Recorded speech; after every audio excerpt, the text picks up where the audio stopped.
Let's talk about this other side of things. Jordan Hawkins draft scouting reports, and we were covering this during the live stream for PPR and the pro comparisons in the Pelicans updated roster. We'll talk about that today because it's interesting as well because the Pelicans needed help, and a lot of people are talking about bigs. We need a versatile big that can move, that's a lot more agile than Valachunas. And there are options as we get ready to get into free agency. Who they looking at bringing back? What they looking to do? Stuff like that. There are some questions dealing with the team. Not very big questions, but simple things. Pelicans not very far off from making steps in the right direction. So we're gonna cover that on today's stream. Also, let's get into it. And this is from with Jonathan Wasserman from the Bleacher Report, who's a draft expert, talked about with Jordan Hawkins. He comes in here at 6'5", and his comparison is Malik Beasley. Scouting report: Hawkins' impact shooting during the Connecticut's national title run helped validate the improved shot making versatility he demonstrated throughout the regular season.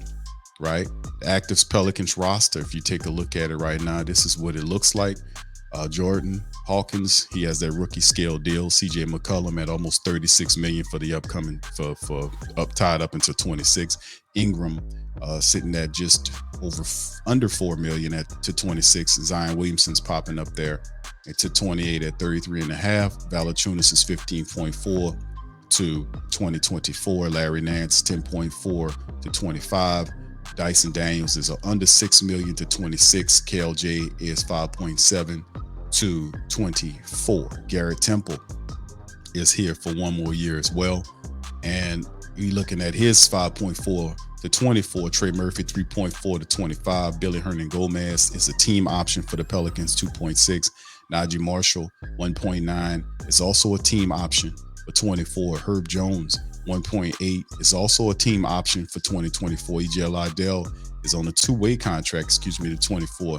Darion Sebron is a two-way contract to 2024. Now, free agents, or you see, is restricted free agent is Jackson Hayes, and of course, the number tied to him is 7.7. Josh Richardson is unrestricted.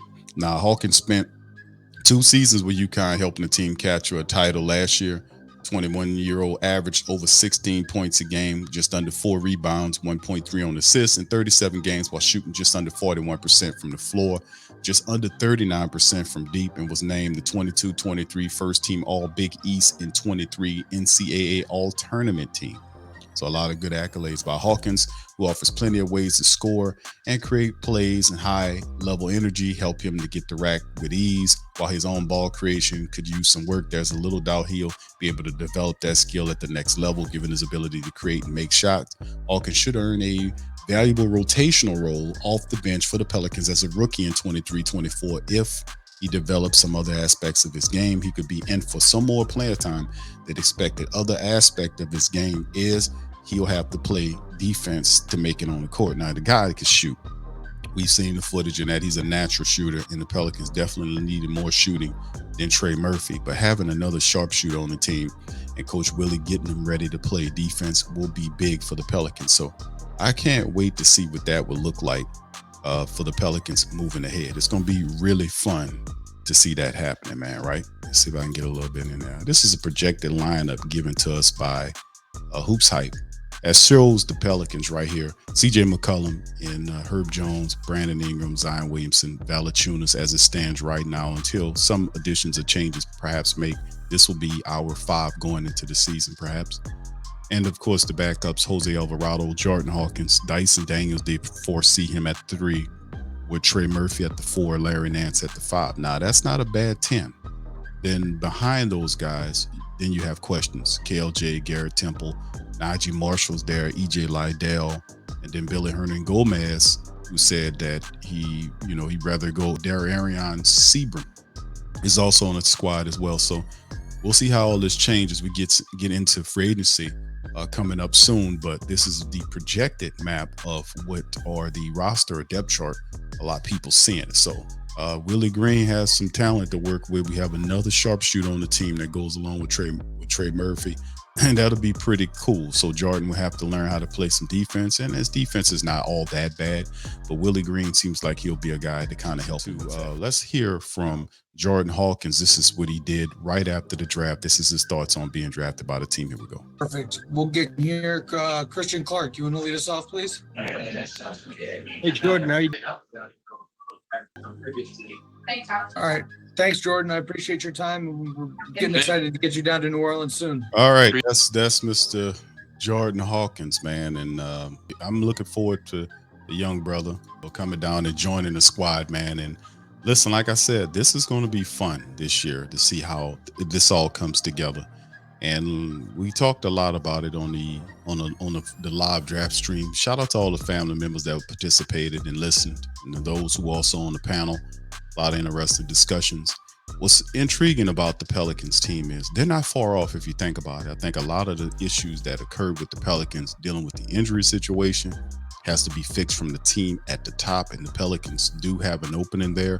So that's probably one of the things that we have to watch out for as we get into the season. Like when we start getting all these guys together, what moves do the Pelicans make at fixing that at the top? Because that is an indication that there's a problem.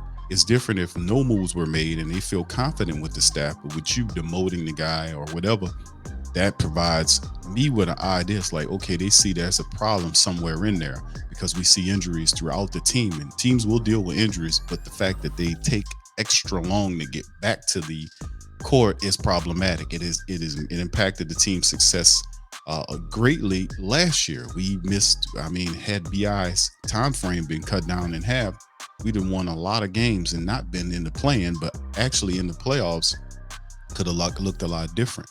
So we need to remedy that. We need to get that under control. We need to fix that, and then we need to move forward.